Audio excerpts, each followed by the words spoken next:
আপনি কি মানুষ নাকি গরু? আঙ্কেল আসসালামু আলাইকুম, আমি সার্ভে থেকে এসেছি, আপনাকে কিছু কোশ্চেন জিজ্ঞেস করবো, ঠিক আছে? আচ্ছা, আপনি কোশ্চেনের আনসার গুলো সঠিক করে আনসার দিলে আপনাকে ছোটখাটো একটা গিফট দিব, ঠিক আছে? আচ্ছা ঠিক আছে, আপনি কি মানুষ নাকি গরু? আমি মানুষ দেখতে পাচ্ছেন না, আমি কি গরু মনে হয়? আচ্ছা ঠিক আছে, আপনি মানুষ, ঠিক আছে। আচ্ছা, আপনি বড় হয়ে কি হতে চান? আমি রিক্সা চালাই, আমি আর কি বড় হব? রিক্সা চালান আপনি? তো আপনার ছেলে মেয়ে কয়জন?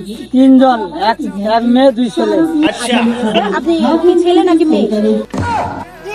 আমার ছেলে মেয়ে, এক মেয়ে 2 ছেলে। বলছি আপনি কি ছেলে নাকি মেয়ে? ও, আমি তো ছেলে, দেখতে পাচ্ছেন না? ও আচ্ছা, হ্যাঁ আপনি ছেলে, ঠিক আছে বুঝতে। আচ্ছা ঠিক আছে, আপনি বিয়ে করছেন? বিয়ে না করলে সন্তান পাইলাম কোথায়? আচ্ছা ঠিক আছে, আপনার ছেলে মেয়ে কয়জন? 3 জন। अच्छा দিনে কি ভাত খান নাকি রাতে ভাত খান? আরে আল্লাহ, না খাইলে কিভাবে চলবো আমি? বউ আছে আপনার? বউ থাকবে না আমার? আমি কি ছাড়া দেওয়ার জন্য বিয়ে করছি? ও আচ্ছা, দেখে তো লাগতেছে ইয়াং। আচ্ছা ঠিক আছে, আপনি ইয়াং না, বুঝতে পারছি।